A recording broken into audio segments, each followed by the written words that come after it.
How to unarchive messages on WhatsApp. Hello everyone, this is a Hazel here to assist you today. Without any delay, let's get started.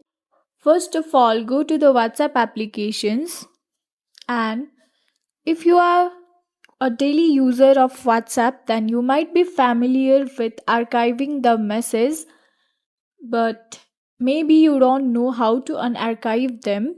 So, in this tutorial, I'll show you some steps that will help you out and which will be helpful on both iPhone and Android phone. So, here you'll find the archive section. So, tap on it and you'll find the message that you have archived. Now, it's very easy and simple. You just have to tap and hold on this chat, and here on the top of the screen you'll find the unarchiving icon, and you just have to simply tap on it and the message has been unarchived.